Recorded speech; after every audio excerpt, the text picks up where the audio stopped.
chemical cells and batteries. Here I've drawn a very simple chemical cell. We've got two different metals, copper and zinc, and these are both electrodes. The electrodes are sitting in a salt solution and they're connected by a wire. Now the bulb is shown in this diagram just to show whether there's a current or not. We could also have the bulb as a voltmeter, which is actually what's more useful. So usually we'll set it up and we'll be looking to see the difference in, we can say reactivities, we can also call it the difference in electrode potential, and it's measured as a potential difference on the voltmeter. Now the greater the difference, if you were using the bulb, the greater the difference in reactivity between the two things, the brighter the bulb's going to be. You know that from Key Stage 3 physics, that higher voltage, brighter bulb. So the greater reactivity difference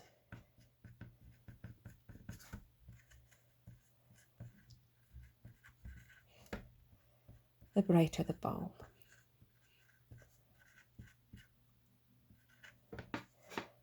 Or we can say higher voltage, which is what we'll be using more.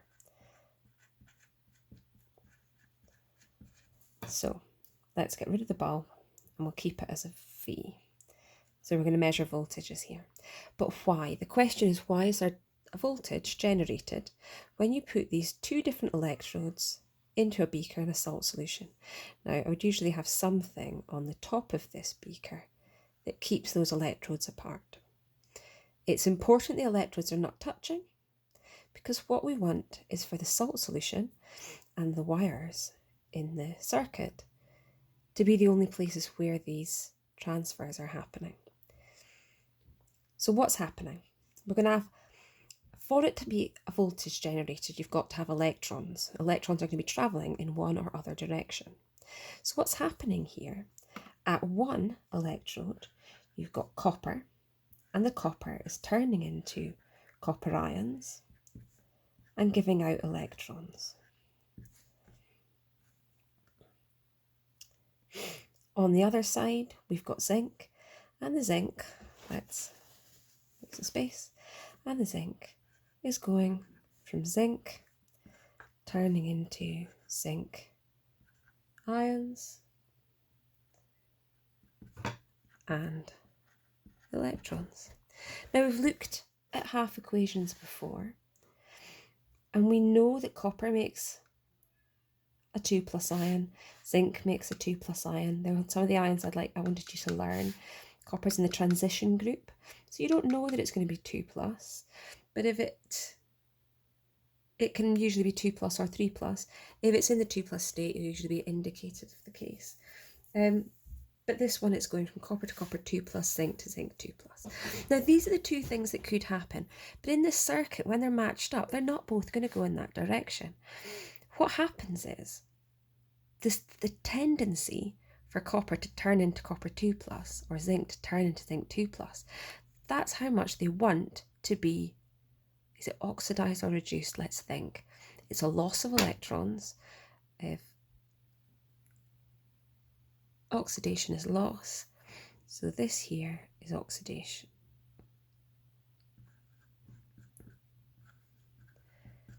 Oxidation is loss. So I've written both of these as oxidations. So it's loss of electrons, but they don't both lose their electrons. The one that wants to lose its electrons most, so we write that down, the most reactive metal is the one with the greatest tendency to lose electrons.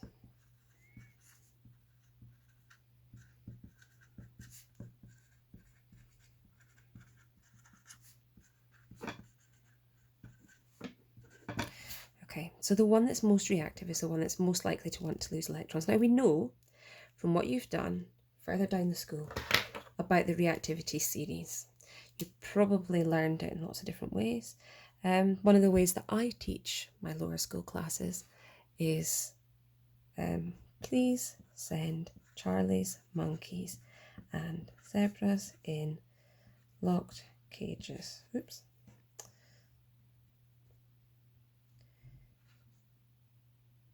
Please send Charlie's monkeys and zebras in tightly locked cages. We'll leave it at that. Okay, so where's zinc? Zinc is there. And where is copper? That one is calcium, because that's potassium, sodium, it's calcium. And there's copper. Down at the bottom. So zinc, see this is increase reactivity. Zinc is more reactive than copper, so we know that zinc is the one that wants to go in this direction. So that is what's happening to zinc. Zinc wants to go in that direction. It wants to give up its electrons. Now, zinc giving up electrons, it's going to have to be giving those electrons to copper, which means that the copper reaction is actually going to go in this direction. Okay, I'm going to rewrite that because it's more helpful to have them written the right way around. So that's going to be copper 2 plus, too big, 2e minus, turning into copper. So the electrons are travelling around the circuit in this direction. So the electrons come away. So zinc starts out as zinc metal here. It loses 2 electrons. Those 2 electrons go up into the circuit. They come down into the copper, and the copper then gains those 2 electrons. So those are my equations that are happening in this circuit. Now we can write an overall equation by putting the 2 equations together. So if I write them above each other, zinc turning into zinc 2 plus and 2 electrons. Copper 2 plus plus the 2 electrons. Oh, not enough room. Making Cu. And then we can cancel everything that's the same on each side. So I've got 2 electrons on that side and 2 electrons on this side. They both cancel, but everything else stays as it is. So we've got zinc plus Cu 2 plus turning into Zn 2 plus and Cu. And that gives us our overall equation for what's happening over there. So we're going to end up with a situation where we've got some zinc 2 plus ions in solution.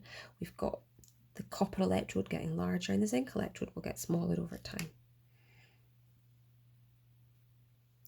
Now, one of the questions a lot of you struggled with was this question here.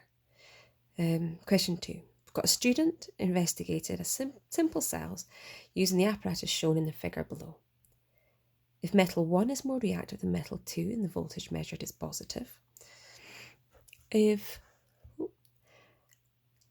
metal 1 is more reactive than metal 2, then the voltage is negative. So here we're looking, and if we annotate the diagram that we've already got here, so this one they've labelled as 1, whoops. This one over on this side was metal 1 and over here is metal 2. And this is one of the interesting things when we do this experiment. If I simply swap the electrodes around, I'll get a different number for the voltage. So they've done the experiment and they've paired up a bunch of different elements. So for example, they put metal 1 being copper, metal 2 being chromium, and the voltage they got was 1.2 volts. Now we can sometimes think about this, and I'm going to use the copper and chromium example. I think it comes up in the question. Let's remind myself what the question was. It wants you to predict iron and copper, so let's write that down here. It wants you to predict for when iron is metal 1, copper is metal 2.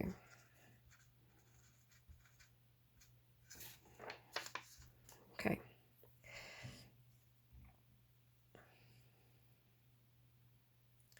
So, the difference between copper and chromium then, the voltage that we get, copper to chromium. So copper, the difference, and we can refer to voltage as potential difference. So the difference in potential of the two things. And that potential, that voltage, we can talk about as a push on electrons. And I like to come back to this idea where I'm thinking about my zinc, in this case, with our first cell we looked at, wants to give up its electrons. It's pushing those electrons away. That's how I think about it. and the copper is receiving electrons. So how much more does copper want to push its electrons away, or well, how much more does chromium want to push its electrons away than copper? And that difference, that potential difference in the case of copper and chromium, is 1.2 volts.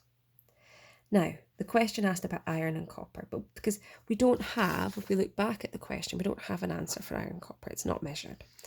But we do have, what do we have for iron? We've got iron and chromium.